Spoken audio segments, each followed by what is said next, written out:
Hey, gang. How's everybody? Hey, what's happening? Not much.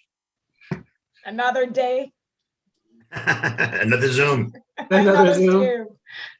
I stopped there. This one just fit in between two more. Right. Yeah, I've been Zooming all day and I got one at 3 too. So Yeah. So do I. All the way till Hi, 6. what a coincidence. that's true. Yeah. What a coincidence. I realized that right after I made that statement. It's like I'm not the only one that has a 3-5.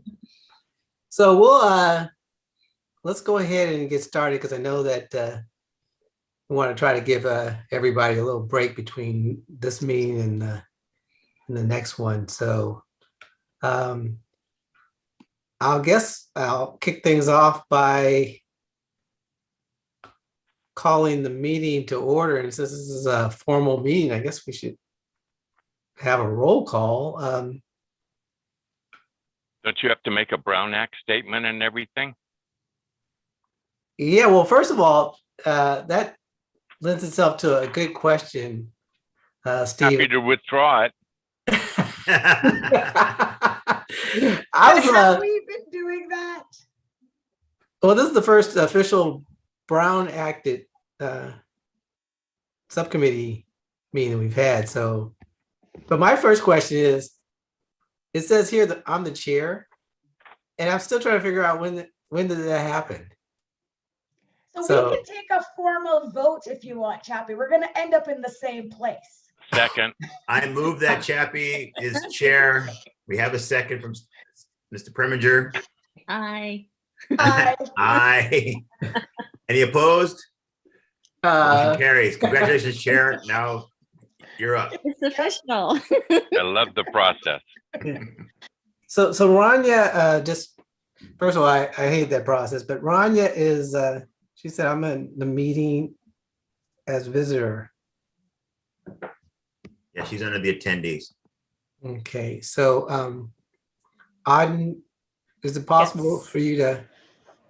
She is joining as a panelist right now. Awesome. And just to clarify, I was informed that Mayor Flagger, Vice Mayor Jones, and Mayor Constantine were co-chairs.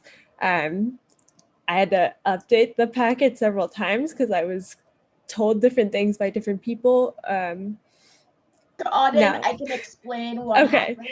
Please. So when the committee was formed last year, yes, all three of us had the title of co-chair. Because Vice Mayor Jones's office, Rania, and his team have really taken the lead on everything. I think he's been our default chair. And so moving forward, that's why we did it. Like, we were joking, but I actually think it makes sense to just have one chair and it be Chappie. So if we need, for your purposes, Auden, if we need to really do a formal vote, let's do that. Okay, thank you. I'm not sure what the law is, but it's good to know who the chair is so we can notice that properly. Yeah, well, now you know as much as we do.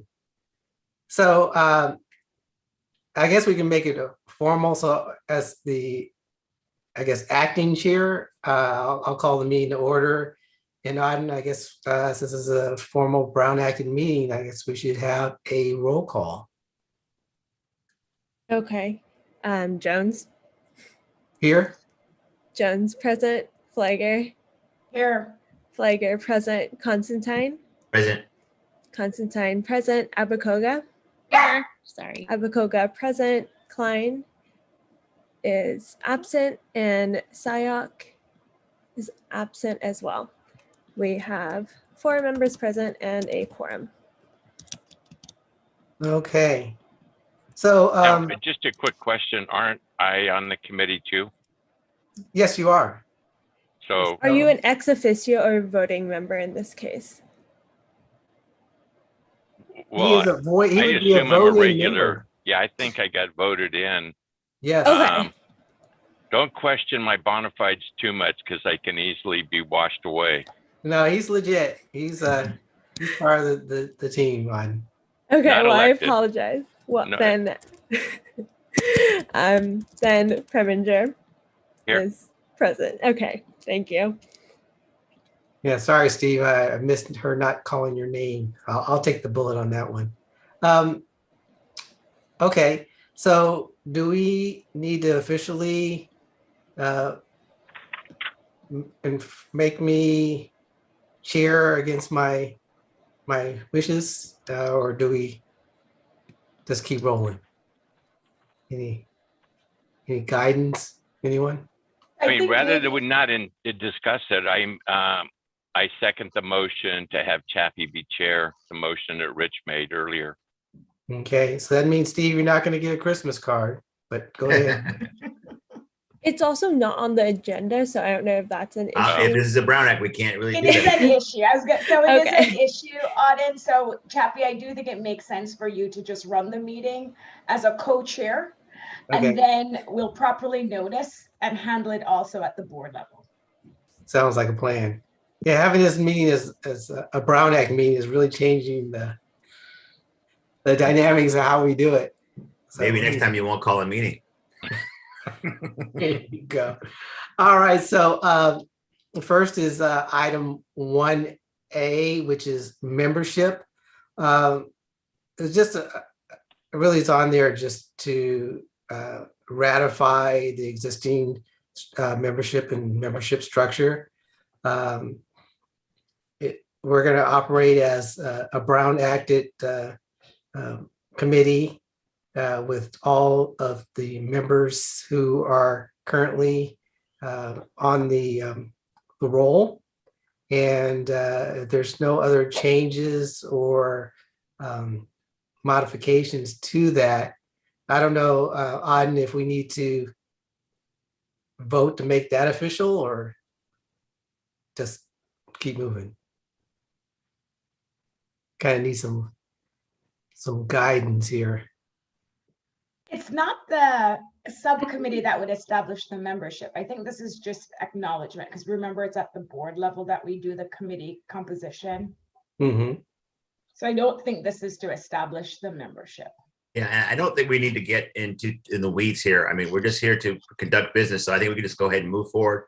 We don't have to worry about the mechanics. Sounds like a plan to me.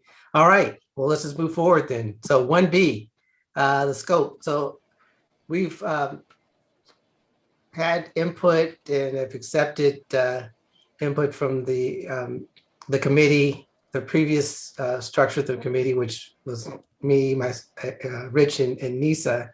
And we scoped it out into the areas that you see on the agenda: affordable housing, outreach and access, public safety reform, and hate crimes against Asian American Pacific Islanders community.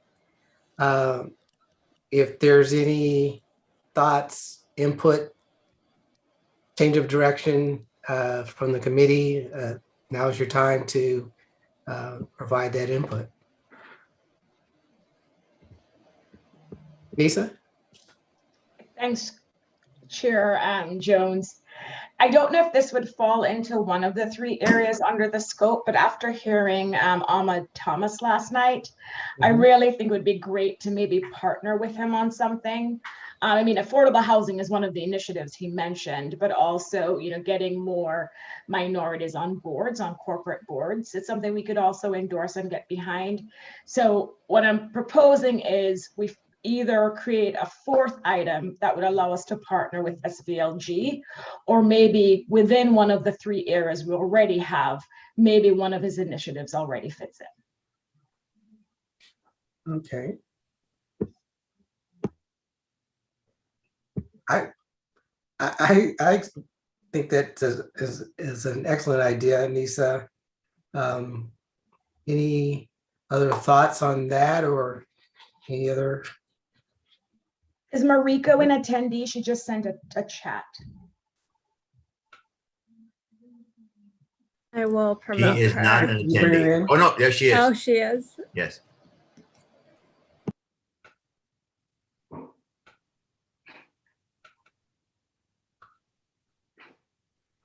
Okay. I mean, I like the idea because I think any direct relationships building we can do from something like this, where there's natural connections, we should do. Okay. If there's no other comments, we'll keep moving. So on to housing, which is one of the areas that we are focusing in on. If you have your agenda, if I'm sure everybody, well, hopefully everybody's had an opportunity to at least see the various housing outreach options, but if you can call up that document and we can go through it pretty quickly. So we have multiple options to consider in no particular order, but option one is to support Dave Cortese's AB 649, his affordable housing tenant preference bill. Option two is support a regional affordable housing online portal. And I know that other cities have already started their own online portal. And so there's obviously questions in terms of whether it makes sense for us to attempt to try to integrate other cities into one large regional portal, or just have everybody kind of operate on a city-specific basis. The next one is option three, which is affirmative fair housing marketing outreach. There are some legal issues around that in terms of federal fair housing laws, but it's something that we wanted to consider, at least to explore. Option four is a citywide policy that requires all property managers of affordable housing units to allow alternative forms of identification unless prohibited by another funding source. Option five, adopt inclusionary housing ordinance across all cities in the county. Option six, proactively engage both communities of color and lower income residents in the upcoming housing element update process. And then the last option is take inventory of demographic information for tenants currently occupying affordable units. And I believe option 5 and 7 were input that came from the city of Morgan Hill. So I guess the city of Morgan Hill is able to generate a few good ideas. And that's it. So thoughts, input? Chair, Rania has her hand up. Yeah. Rania?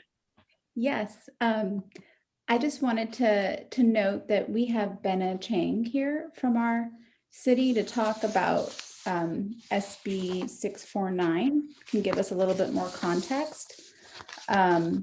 And that option, because it's legislation, we understand it would have to go through the LAC committee and then the board in order to get reviewed. So it probably would take a different path than the other options that Vice Mayor reviewed. And then I just wanted to also note that, this is, consider this a work in progress. These are our initial ideas that we came up with as we did some outreach to our housing department, working with Morgan Hill's housing department and also SV at Home. And so definitely looking forward to hearing any input, whether or not one is of more interest than the other, or, if we do a little bit more work, on one or two of them that is of interest. So with that, I don't have access. Oh, there we go. Ben is here. So Hey, before you speak, I just want to make sure I'm not making any Brown Act errors. I didn't ask for public comments on our the scope of our committee. So I don't know if there's members of the public that would like to comment on that item before we get additional input for the housing item. And I don't see any hands raised. So Benna? Yes, and I'm Welcome. joined here today. Thank you. It's nice to see all of you. I'm the City of San Jose's Director of Intergovernmental Relations. I'm actually joined today by two of my colleagues in the Housing Department. They're waiting in the participants list, Auden, so that's Asen and Josh. So if you could promote them as well, going to do a joint presentation. But while that happens, just really quickly, I wanted to set some context for this bill. So the City of San Jose and the Council have been directing staff to really take a serious look at anti-displacement policies. And one of the things that we found through that work is that we have some limitations with the IRS code that prevent us from doing more creative things, I would say, to more effectively use our limited affordable housing stock. And so that really led us to SB 649 by Senator Cortese. And with that, I will pass it off to Asen to talk a little bit more about what it entails. Hi, members of various councils and boards. It's great to be here. I think I've met or worked with you in different contexts in the past, so it's really great to be here. So obviously we all know that California and the entire Bay Area is experiencing a housing crisis. And as part of a 2-year community engagement process, the City of San Jose put together a citywide anti-displacement strategy. And one of the most effective tools that we researched was tenant preferences, both an anti-displacement tenant preference, essentially, which gives a preference to folks who live in areas that are most at risk of displacement, but also to vicinity-based or neighborhood-based tenant preferences. So if you live close to a new apartment complex that's going, a new affordable complex that's going up, you might be able to get an extra sort of chance to be able to get there. And that's really important because we're seeing just outsized demand for the sort of limited stock of affordable housing. A recent property which had around 80 units available had 1,000 applications.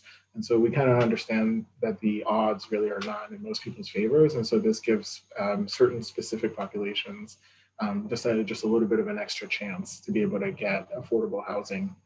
So what SB 649 does is that it creates a state policy that really supports greater access to affordable housing for those populations that are experiencing displacement.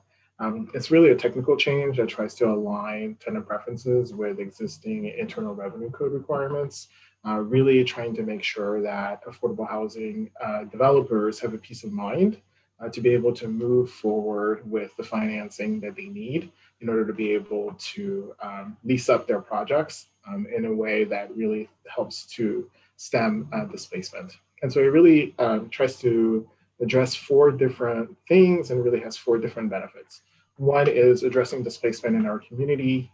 That's one of the things that we really heard from really deep community engagement.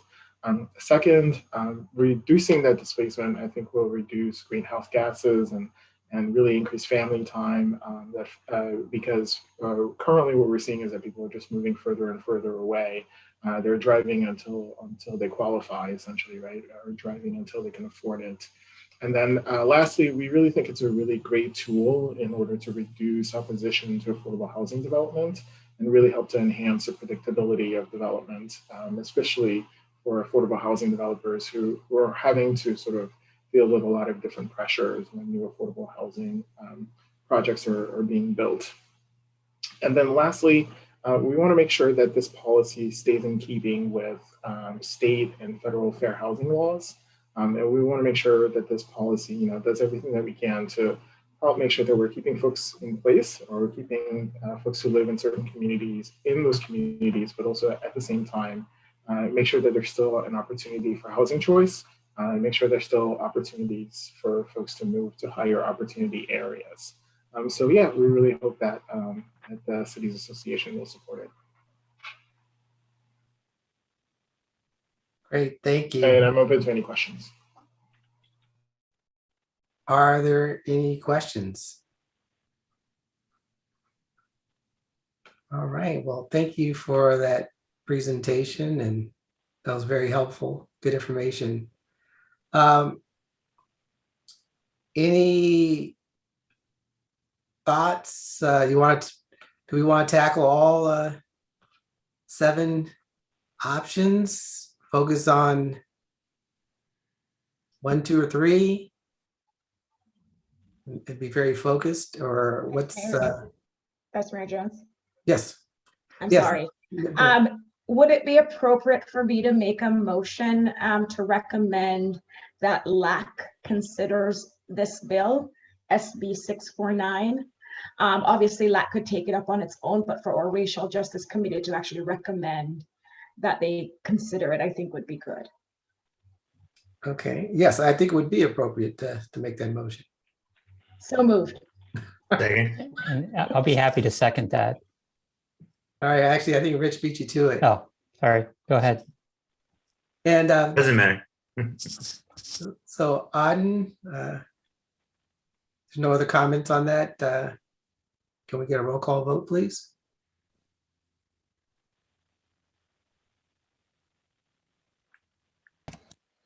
Can everyone hear me? Yes. Okay, great. Preminger? Aye. Preminger, aye. Abakoga? Aye. Abakoga, aye. Jones? Aye. Jones, aye. Flagger? Yes. Flagger, aye. Constantine? Aye. Constantine, aye. Oops. And Sayok? Aye. Sayok, aye. And Klein? Aye. Klein, aye. With 7 ayes, the motion carries. Fantastic. And I see Larry, you had your hand up.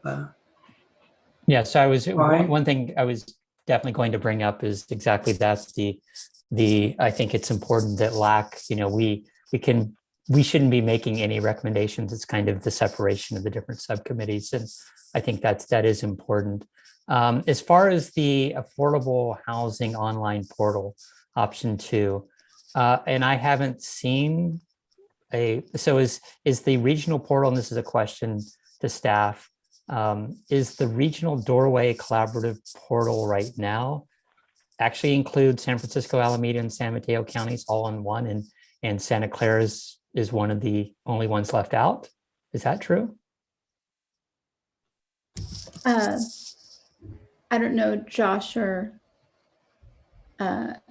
if you want to answer this, but from what I know, so this doorway portal collaborative is actually with San Mateo County. Alameda is also joining, and San Francisco already has an existing portal with the same provider. Okay.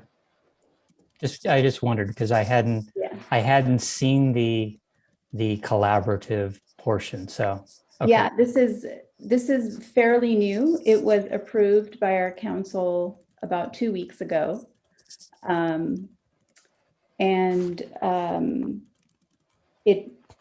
I understand that there was some communication with the county, and there was agreement for kind of San Jose to lead the effort on behalf of the county. And so there is going to be some, I believe their intention is to kind of reach out to other cities to see if they'd like to join. When I did speak with Rebecca in Morgan Hill, she did mention that there are cities that have another portal that they're using. And so, that may be something to consider. Regardless, having a regional portal, does provide some benefits and streamlining benefits, of course, for the users as well. Right. Okay. Thank you. Yeah. Any other comments? We're going to roll with all 7 options, even the Morgan Hill suggestions, or? And Vice Mayor Jones, Yes. even though Mayor Constantine may have already had his hand up. Yes, I think he did. Okay, he followed the rules. No, go ahead. You actually never established any formal rules. Well, you are the chair, so you can establish them. You can do anything you want. Okay, so the formal rules are raising your hand. We're gonna let Mayor Constantine go first, and then.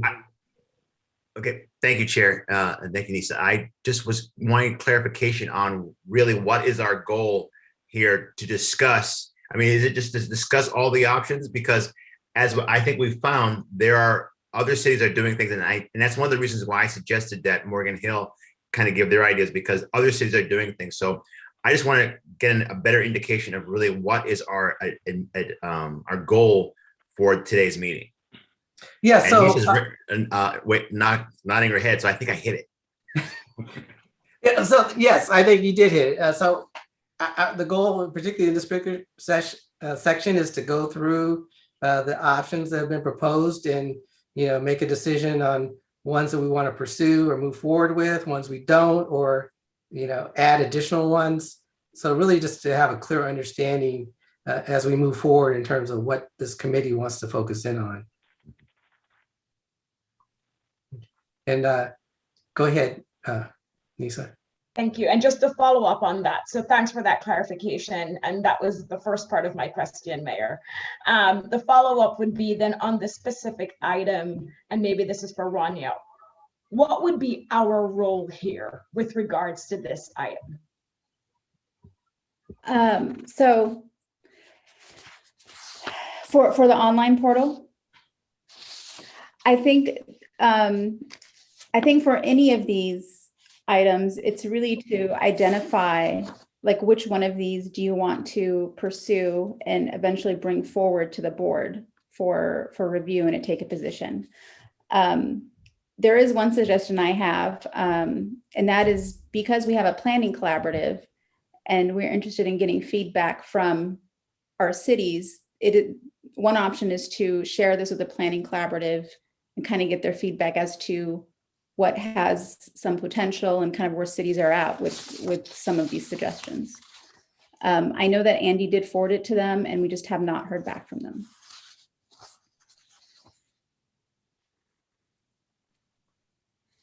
Are you good? Does that address your question? So Steve has his hand up. Steve? Yeah, so I mean, what I think I'm doing is looking at things that come before the committee with the racial justice lens and saying, we think this is something that touches upon that timely topic, and therefore we want to see it get taken up. I don't think we're saying, yeah, we're looking forward to have projects for Rania or any other staff to actually take to completion, but rather this is worthy enough to recommend to the legislative committee and then for the final board to adopt. That's what I think. I think you're spot on. Well, Yes. wait, did I hear you correctly, Steve, for everything to go to the Legislative Action Committee? Oh, to the appropriate. Oh, Yeah, okay. yeah, I did say that, but I guess, yeah, to the appropriate is a more accurate statement, not to go to your desk, Rania, for you to implement. Yeah. Although I'd be happy to retract that piece. Yeah, that'd be a whole new job. No, no. So going back to the original question, the options that are on the table, do they fit into our overarching goals and objectives? Are there too many? Should we narrow the list or keep it as it is? Go ahead, Mayor Constantine. Thank you, Chair. I think what we could do is send the bill to the Legislative Action Committee to discuss, and then we could maybe at a later date agendize an item where we can discuss how we would approach these other options and maybe get a better handle. As been noted, some cities are doing certain things and some cities aren't, and then maybe think of a way to bring that to the entire board as a way to now interject the other cities' input to find out, really give them an idea of what they'd like to do, rather than us dictate one option or another to the board. Give everybody a chance to get a bite at the apple and give their input so that we can move forward as a body together, rather than us saying, okay, we're going to do this and do you approve, where it may not work because we don't know what other cities are doing. Okay. Yeah, it sounds like maybe collaborating with the planning collaborative may be a good option to get that input. That sounded weird, but you all know what I mean. Steve? And I guess where appropriate, have a follow-up with the county department, like our supportive housing folks or our intergovernmental relations team of Danielle Christian. Okay. Mariko? I guess it's just a comment. I'm curious how we're going to fold this in with the Housing and Homeless Committee. And I'm looking at you, Mayor Klein, because there may be some tension there and I don't know if you've had a chance to get your committee to meet of what their goals are versus what this group's goals are. And I don't know, but I'm curious if there would be any conflict and then how we address that as a cities association. And I'll reply back to that. Yeah, definitely. I talked to Andy and we'll be setting up that first meeting to meet. I'm hoping, and I understand housing is a big part of this, but with the planning collaborative that we already have, and with, I'd say some members have already said, well, we need to take stands on certain state bills. And it's like, no, that's what LAC is there for. To me, I think focusing conceivably on the unhoused issues within our county is really important. And conceivably some of the issues that you're bringing here, that collaboration. So I do think that there is a little overlap, just like the planning collaborative and this, and some of the recommendations here. I do think that there's definitely overlap, but let's not worry about that specifically. I'm happy that this subcommittee is looking at housing as well as other issues, and there might be a certain amount of overlap. At the end of the day, I don't see it's a big problem, but we'll deal with that problem when it ultimately comes to pass. But I think talking about bringing in my hope for that subcommittee was looking at unhoused issues and getting more information both to that group as well as talking about some of the things that the county's doing and conceivably some programs that certain cities are doing, and trying to duplicate them. And then from a housing standpoint, bringing in some of the affordable housing nonprofits and trying to get, it's an educational of what it takes to get projects done. That's at least some of my goals for that committee. I think that there is definitely overlap here, but the items listed here were to a certain degree also educational to a lot of that, other than kind of the portal effort. And I do think, collecting information. I think some of this might end up being part of the planning collaborative at the end of the day, and be information that could be spread through all of our committees. Margaret? Thank you. And I'm sorry I had to step out for a minute, so I may have missed some stuff, but I think the items are interesting. I will say, and I think it has mostly to do with the portal idea. In our city, we're having a lot of conversation about how we're actually building quite a few affordable housing projects and using city affordable housing funds to do that. And so there's been a real interest in preference for Mountain View residents first, since it's Mountain View funds that are being expended. And so I kind of am thinking this, like, opening up the portal idea might be in some conflict with that. And yeah, that's just the question I have. It's not to, I think, like, in a perfect world, if every city were doing equal amounts, it wouldn't be an issue. But we have some challenges with some of our neighbors, not to the south, but and yeah, so that's become a bigger issue lately, is how much affordable housing do we build in Mountain View, and if we're going to build it, then shouldn't our residents get preference? So just something I wanted to put out there. No, I appreciate it. Any other thoughts? Okay, so where do we go from here? Continue to review those options, vet them, and then make recommendations to the appropriate committees or to the board, and that would be our path forward. Yeah. All right. And Steve, I see you have your hand up. Yeah, I always want to do that if I'm going to speak, even if it's brief, which this will be. It would be interesting how often we are going to meet, and specifically with these suggestions, how timely are they? Do we have 3 weeks to decide? Do we have a couple of months? Can we do a deeper dive? Those are my questions. Yes, and some of the items have a longer timeline than others. Obviously, things like the SB 694, has a shorter timeline, but some of the other potential options, it just varies. And as far as when we're going to meet again, we have May 7th as the scheduled next meeting date.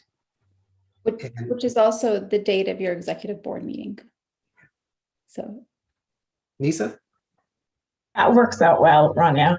To Steve's question, I can share what we did last year because I completely understand where he and others are coming from. So when we had the committee last year, we identified, I think, 3 main issues we wanted to work on as a committee directly. And of course, we had Rania and a lot of Chappie's staff helping us in the background. And so we had outcomes from those 3 areas. So with this new committee, I appreciate what Steve just said, because for some of these things on the list, it appears to me as if this committee actually wouldn't do the work. We would refer it, as we've said, to different committees or maybe the planning collaborative. So I am curious as we go through this list, what exactly, we can support something and another committee handles it, versus what are we going to champion and have as our outcome at the end of the year. So that's how I look at this list.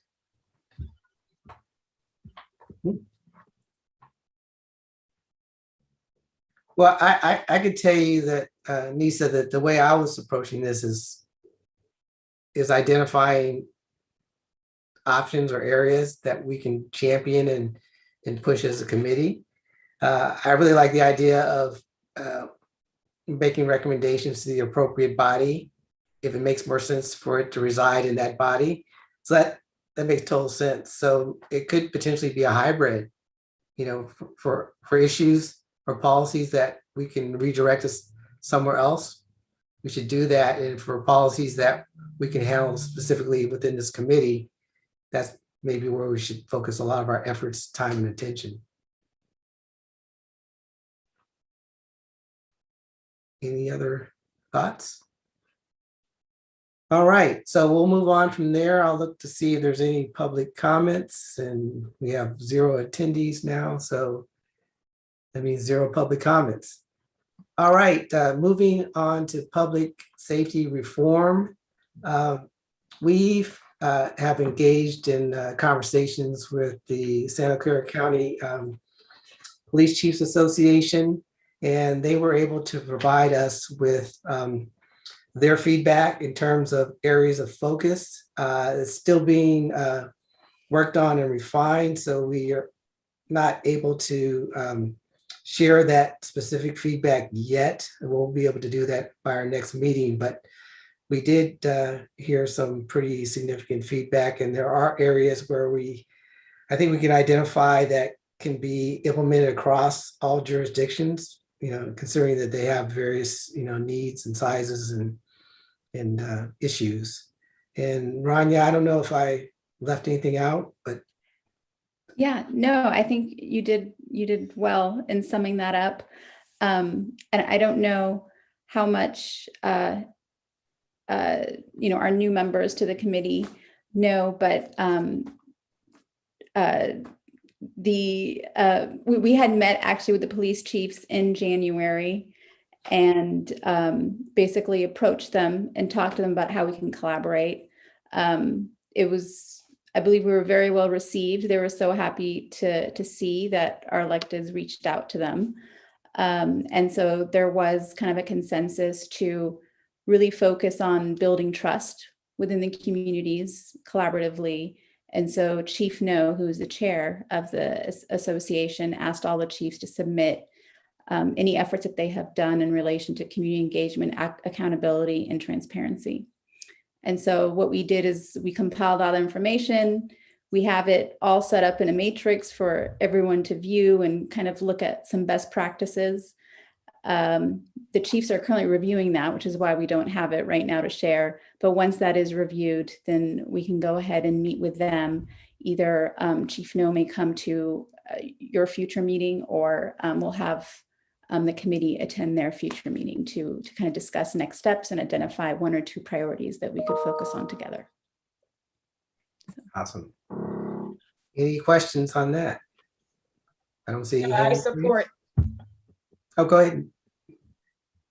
I definitely support continuing on that. That was one of our goals last year. And again, I'm going to recognize Rania for really helping us set it up. And, you know, it's a milestone. We got the meeting done and they were very receptive, and we got this product that they're still finalizing. But that was just first of a couple steps that we had talked about. So I do think we need to continue exactly what Rania said. Take that product once they've reviewed and finalized it, and figure out how are we going to share this and incorporate it into the Cities Association business. Great. All right. Steve, go ahead. Yeah, quick question. Is the sheriff involved in those meetings with the cities? Yes, Oh, there was someone from the sheriff's office there. okay, good. Yes. And Mariko? Just curious what their timeline is, and is this something that was a goal to incorporate this year, multi-year? Yes, I believe the goal is this year. He is aware that our next meeting is on May 7th. And so I believe they're going to turn around that review before then. That is the goal. Yeah. Good. Yeah, it was a good meeting. They were very receptive to working with us. All right. So next is AAPI anti-hate strategies. And we also have, in collaboration with Santa Clara County's Task Force on Hate Crimes. Margaret, I believe you are serving on that task force. Is that correct? Yes, I'm an advisory member, and I think Rich is on there too. Yes. I thought I saw Rich on the call. Yeah, I'm here. Yeah. Great. And I also believe Mariko has been appointed as well to to represent the cities association. Correct, but I don't know what I'm doing yet, so. Yeah. I think you'll be getting that information shortly. I think the next meeting is it next week, Margaret or Rich? It's usually in end of the month, I think. Okay. Yeah, okay. I think So it's we the had end of the month. one last week, I think it was. So yeah, it's monthly. We only meeting, I think, six months worth. It's a short time frame to get some work done. And so far, we've had last meeting was testimonies from various organizations. We had in the first meeting the center down south that's doing the data collecting for hate crimes and incidents. We had a report out from there. So I think we're still yet to start talking about strategies. Okay. Steve, I see your hands up. Yeah, then looks like the meetings are the 4th Friday at noon. And I see the next one is the 23rd of April. I know I scheduled them to participate as a member of the public because I think they're going to be important. So I'll be there to cheer on Mariko. Awesome. So my question to the committee is, so we have it phrased in collaboration with the Santa Clara County Task Force. I want to get a temperature check from the committee in terms of what your interpretation of what that means and how we want to collaborate. And again, what does collaboration mean to you? And don't all speak up at once. Go ahead, Margaret. Thank you. So my expectation from the task force is that they'll come up with recommendations on, that can be implemented at the county level, but I would expect that they would ask the cities to also implement what we can. So that was my thought, was that once they, report out and come up with their list, we look at it and see what we can do as cities to implement the policies or policy changes. So your vision would be that this committee serves as a conduit to the task force to pass through recommendations and policy to the cities association membership to take action on? Or do you envision this subcommittee being driving policy outside of what's going on with the county as well? I think we could do both, but we probably would need to see what the task force comes up with first to see, what we can do from that list, and then see what the holes may be. But there's not, like, the membership, there's only 17 actual voting members, and not every city, I don't think, is represented on there. So that's why I was thinking, as a cities association, it would probably be good for us to, look at what they come up with and try to pass that through to our own cities. But yeah, the focus may be more county-wide. So there may be some things that, cities could do that may not be a part of their package. I think the other piece too, and then it's probably more with what Otto Lee is doing, is this campaign idea of, doing more education and awareness. So that's also something we could probably participate in. Got it. Marika? I was going to actually ask Margaret that. First, what is the goal of the task force? Is it just to identify information and data, and then how it plans to integrate? Because it's a county task force, correct? Okay. Yes, it is a county task force. Quite a few nonprofits are represented there, as well as the DA's office and county offices. But I think it's really a community. I feel like it's a real community centered or community focused effort. Got it. Okay. Nisa? Thank you. And I think that's a great idea for us to figure out as we learn more about the task force and their goals, how to partner with them. But for this committee, I also think, it'd be good for us to do our own thing. And one idea I think we've talked about is maybe doing bystander training for our council members, like things that we can do now for our council members, I think would be good in parallel with, I'm sure, the bigger things that will roll out of that task force. If we can identify things we can do immediately for our cities and our council members, that's something I would want us to do as a committee. Okay, well, that's two different visions of how we should approach this. So, but we can do both. I think we can do both. Right. I'm seeing heads nodding or, okay. Margaret, did you? Yeah, I agree. I actually took a bystander training session yesterday. It was the hollow back one, and it was an hour. It was actually interactive. They ask you questions, and so if it's something like that we want to sponsor, I think that would be great. Great, thank you. And Steve was next. I've taken, I think, 3 of them from Hollaback, and CARE I'm going to take one from them. Actually, maybe 2.